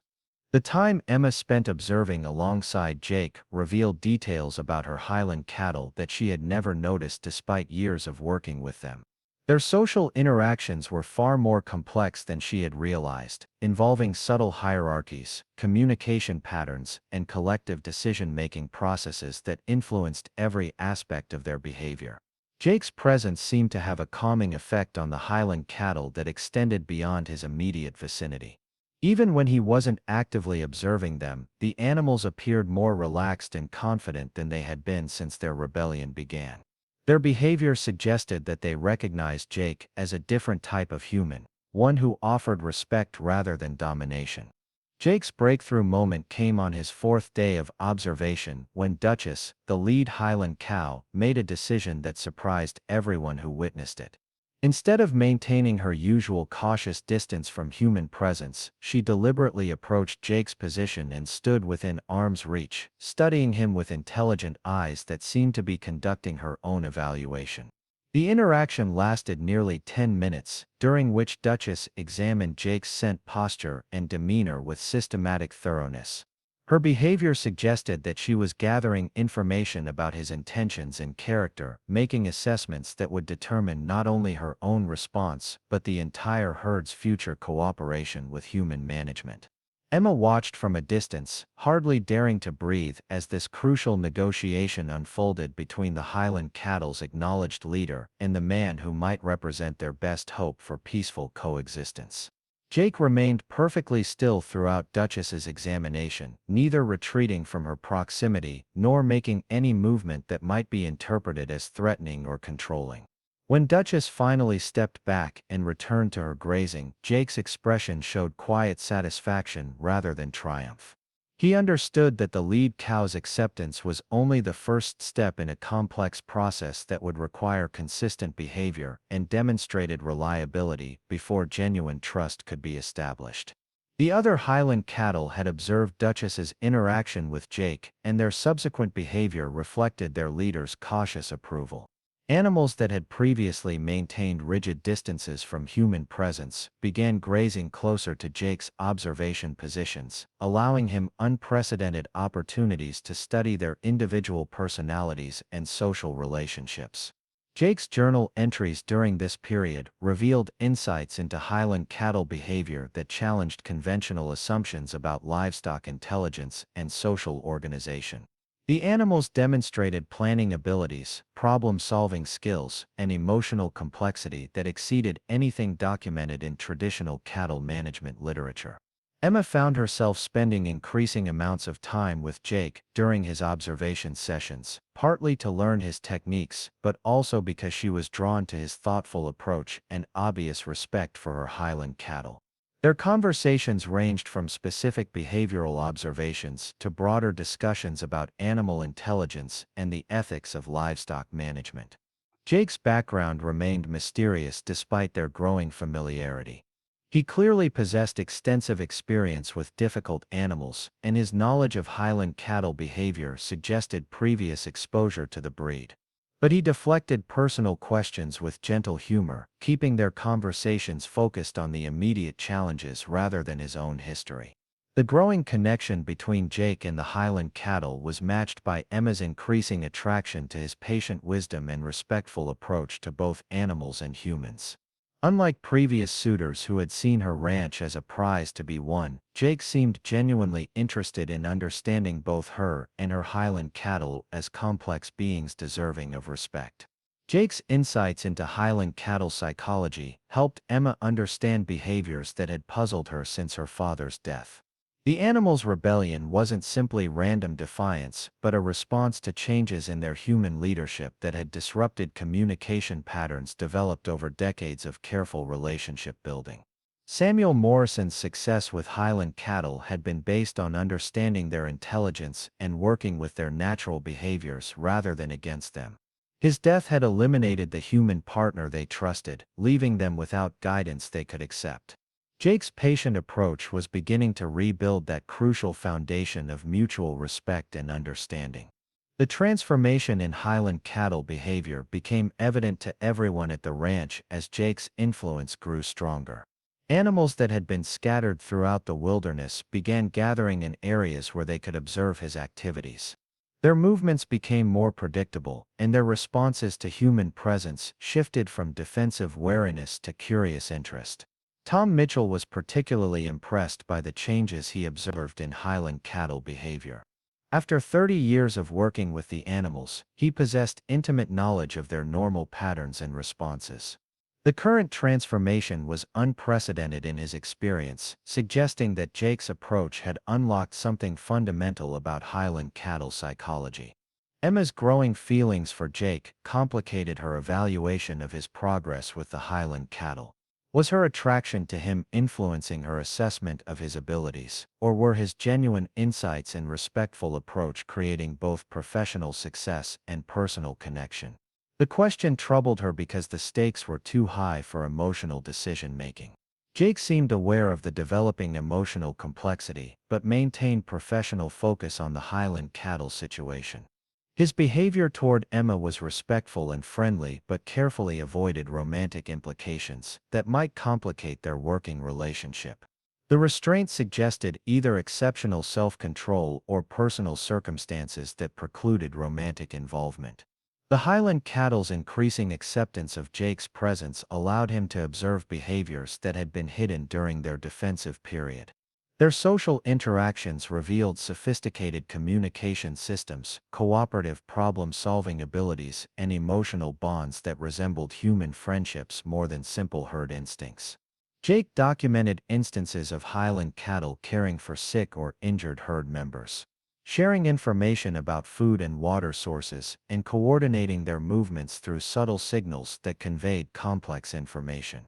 Their society was far more advanced than conventional livestock management recognized, requiring approaches that acknowledged their intelligence and respected their social structures. The approaching winter deadline added urgency to Jake's patient approach, creating tension between his methodical relationship building and Emma's need for immediate solutions. Highland cattle who chose to cooperate would be far more reliable than animals forced into compliance. But building genuine partnership required time that might not be available given contractual obligations and seasonal constraints. Emma found herself torn between trusting Jake's methods and pressuring him to accelerate his timeline. The financial consequences of failing to deliver contracted cattle were severe, but rushing the process might destroy the progress that had been achieved and permanently damage the Highland cattle's willingness to cooperate with human management. Jake's response to time pressure was to increase his daily commitment to Highland cattle observation and interaction while maintaining the patient approach that had proven successful. He began spending entire days in the field, documenting behavioral patterns and gradually building individual relationships with key animals beyond Duchess. The Highland cattle's response to Jake's increased presence was overwhelmingly positive. Animals that had been impossible to approach during the previous weeks began tolerating his proximity and even seeking his attention. Their behavior suggested that they were beginning to view him as a trusted partner rather than a potential threat. Emma's observation of Jake's work revealed qualities that extended beyond simple animal handling expertise. His patience, wisdom, and genuine respect for Highland cattle intelligence reflected character traits that made him attractive as both professional partner and potential romantic interest. The combination created emotional complications that she struggled to manage. The breakthrough that everyone had been hoping for came when Duchess made a decision that demonstrated her complete acceptance of Jake's leadership. Instead of maintaining her usual position at the edge of human contact, she approached Jake directly and allowed him to touch her shoulder, establishing physical contact that represented unprecedented trust. The moment was witnessed by several ranch hands and Emma herself, all of whom recognized its significance in Highland cattle psychology. Duchess's acceptance of physical contact from Jake represented a fundamental shift in her evaluation of human intentions and capabilities. Her decision would influence the entire herd's future responses to human management efforts. Jake's reaction to Duchess's trust was characteristically restrained. He accepted the privilege of physical contact with obvious gratitude but made no attempt to exploit the advantage or push for additional concessions. His respect for the significance of her gesture demonstrated understanding that went beyond technical knowledge to encompass genuine appreciation for Highland cattle dignity. The other Highland cattle observed Duchess's interaction with Jake, and their subsequent behavior reflected their leader's approval. Animals that had been impossible to approach during previous weeks began showing interest in closer contact with the human who had earned their leader's trust. The social dynamics that had worked against previous candidates were now supporting Jake's efforts. Emma found herself watching Jake work with emotions that combined professional admiration with personal attraction. His success with her Highland cattle was solving her most pressing business problems, but his character and approach were also awakening feelings that she had thought were permanently buried with her father's death and her subsequent isolation. The question that remained was whether Jake's feelings toward her extended beyond professional respect and friendship. His behavior was consistently courteous and supportive, but he maintained emotional distance that might reflect either personal restraint or lack of romantic interest. The uncertainty added complexity to an already complicated situation that required careful navigation. As the Highland cattle's trust in Jake continued to grow and their cooperation with his guidance became more reliable, Emma realized that her challenge had succeeded beyond her wildest expectations. Jake possessed not only the technical knowledge necessary to work with Highland cattle but also the character traits that made him an attractive potential partner in both business and personal contexts. The success of Jake's patient approach validated Emma's father's belief that Highland cattle required respect and understanding rather than force and domination. The animal's positive response to Jake's methods demonstrated that their intelligence and independence could be assets rather than liabilities when properly managed by someone who appreciated their unique capabilities. Up next, you've got two more standout stories right on your screen. If this one hit the mark, you won't want to pass these up. Just click and check them out.